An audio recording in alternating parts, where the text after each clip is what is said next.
me semblait pourtant que ça faisait moins longtemps. 30 ans.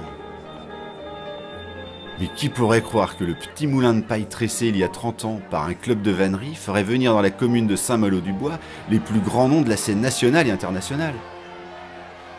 L'histoire du festival de poupées s'est construite de défi en défi, pour nous amener jusqu'à l'incontournable événement que nous connaissons aujourd'hui. L'épopée commence par des fêtes à thème. 1986. Philippe Mindron, jeune homme fraîchement arrivé dans la commune, cherche à tisser des liens.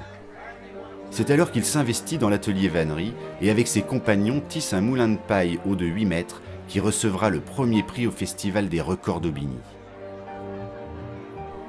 Comme toute occasion est bonne pour s'amuser, le groupe organise une première fête et les 1200 entrées enregistrées motivent les organisateurs à rééditer l'exploit. Non, mais c'est vrai qu'on est content, toute l'équipe est superbement heureuse. Et puis voilà, je dois remercier tout le monde. Se succèdent alors des fêtes annuelles, sur un week-end, autour du pain, du bois, de la roue, de l'eau. Au fil des éditions, le public augmente pour atteindre plusieurs milliers de personnes venues goûter au cocktail champêtre mêlant expositions diverses, musique et déjà art de l'art.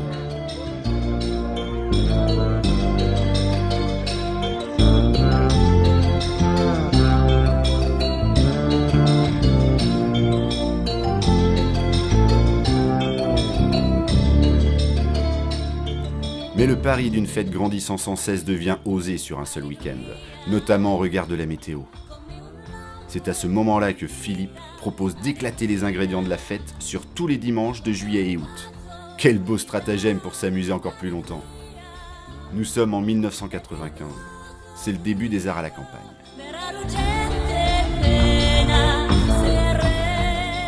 La fête s'installe sur le coteau qu'occupe le théâtre de verdure encore aujourd'hui et prend désormais l'allure d'un festival.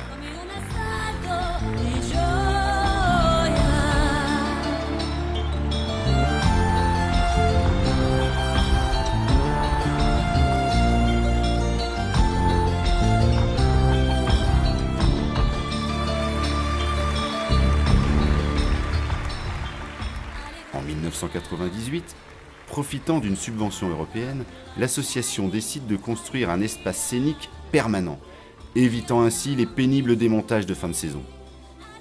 Le théâtre de verdure s'installe définitivement dans le paysage de la vallée de Poupée. Ce bel outil va permettre de donner vie aux ambitions les plus folles des organisateurs.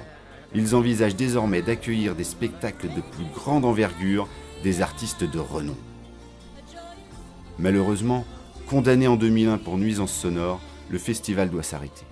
C'est sans compter sur la détermination des bénévoles, des partenaires et des artistes qui, main dans la main, se mobilisent. À bas les voisins ronchons! Vive la musique, ce site est magnifique. Bonsoir! Alors ce soir, on va te proposer d'être le parrain du festival. L'association décide alors de racheter la maison des plaignants avant de la revendre à Loïs et Ray, deux Anglais devenus bénévoles.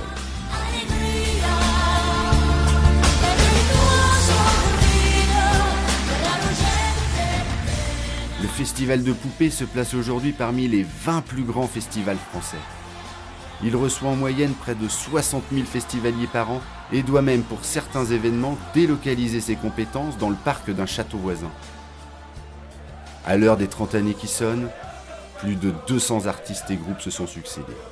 700 bénévoles travaillent toute l'année pour le bon déroulement de la saison. Et 100 partenaires participent au fonctionnement et à la renommée du festival. Ah, 30 ans. 30 ans que vous êtes là. 30 ans que nous sommes là. Et c'est pas fini. Merci.